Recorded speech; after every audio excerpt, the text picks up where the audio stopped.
ओम श्री साईनाथाय नमः। आज का रात्रि साईं संदेश।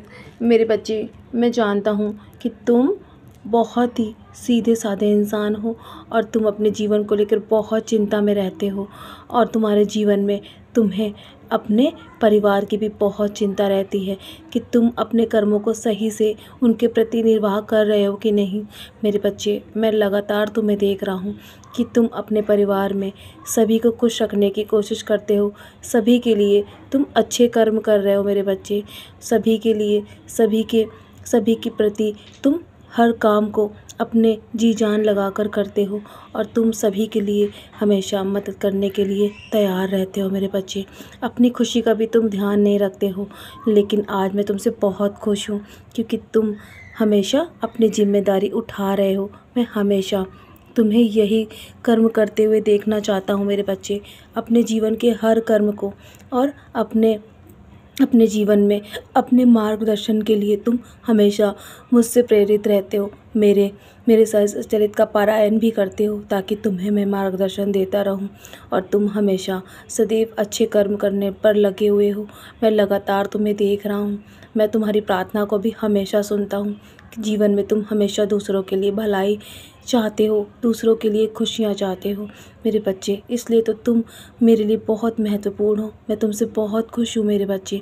मैं तुम्हारी छोटी मोटी गलतियों को ऐसे ही माफ़ कर देता हूँ, लेकिन मेरे बच्चे, जीवन में यदि तुमसे कोई बड़ी गलती भी हो जाए ना, तो उसे कभी भी अनदेखा मत करना और अपनी गलती को सुधारो मेरे बच्चे।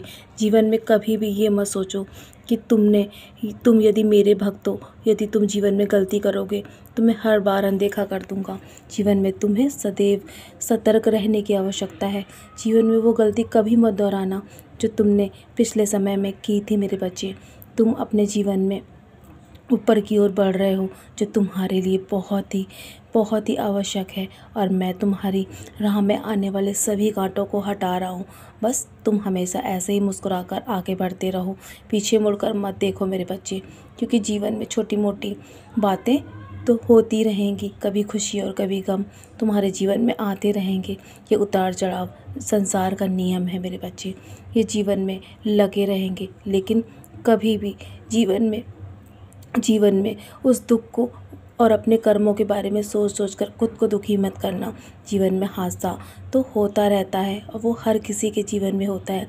इसलिए यदि तुम्हें कुछ भी हासिल ना होना तो उसके लिए तुम्हें रोने की आवश्यकता नहीं है। तुम डटकर अपनी परिस्थिति का सामना करो और खुद को यूँ ना समझ कर अपने जीवन में कभी भी ये मत सोचो कि तुम कोई काम नहीं कर सकते। तुम हर एक वो काम कर सकते हो जो तुम सोचते हो और अपनी सोच का दायरा बढ़ाओ। तुम अपने जीवन में हमेशा सकारात्मक सोच रखो। जीवन में खुशियाँ तुम्हारे जीवन की ओर बढ़ रही हैं। तुम्हारे जीवन में खुशियों ने दस्तक दे दी है मेरे बच्चे। बस तुम हमेशा इसी तरह मेरे ध्यान में बैठो और कभी कभी मेरे लिए भी समय निकालो, क्योंकि मैं पूरे दिन के बाद तुम्हारा इंतज़ार करता हूँ।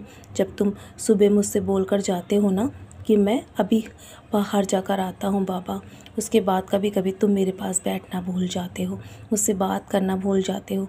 मुझे अपने जीवन की और दिन भर की दिनचर्या अवश्य बताओ मेरे बच्चे। मैं तुम्हारी हर बात को ध्यान से सुनता हूँ और तुम्हारे जीवन की छोटी मोटी परेशानियों में तुम्हें तुरंत हल भी मिल जाता है, क्योंकि मैं तुम्हारे जीवन में जब भी परेशानी आती है ना, तो उससे पहले ही हर समस्या का समाधान भेज देता हूँ। बस थोड़ा सा समय अवश्य लगता है। मैं तुम्हारे हर सवाल का जवाब अवश्य दूंगा मेरे बच्चे। बस तुम इसी तरह मुस्कुराते रहो। मेरा आशीर्वाद तो हमेशा तुम्हारे साथ है, क्योंकि तुम मेरे बहुत ही प्रिय भक्त हो, तुम मेरे बहुत ही प्रिय बच्चे हो। मैं हमेशा तुमसे प्रसन्न रहता हूँ। तुम्हारे सेवा भाव को देखकर जो तुम दूसरों के लिए करते हो ना, और मुझे तुमसे कुछ भी नहीं चाहिए, मैं ऐसी तुम्हारी भावना से बहुत प्रसन्न हूँ। तो चलो, अब बहुत रात हो गई है, सोने की तैयारी करो। सोने से पहले मेरी उदी का सेवन अवश्य करना और सभी की गलतियों को भूल जाना, माफ़ कर दो उन्हें, क्योंकि मैं भी तो तुम्हें माफ़ कर देता हूँ ना। तो बार बार किसी के द्वारा हुई गलती का तुम्हें बार बार उसके लिए दिल में कभी भी गिलानी नहीं होनी चाहिए। तो चलो अब सो जाओ, मेरी विधि का सेवन अवश्य करना, हो सके तो मेरे 11 वचन पढ़ के सुनना, तुम्हारे मन को बहुत शांति मिलेगी और सारे कर्मों को मेरे मेरे चरणों पर छोड़ दो, बाकी सब मैं संभाल रहा हूँ। मेरा आशीर्वाद हर पल तुम्हारे साथ है। सदा खुश रहो मेरे प्यारे बच्चे।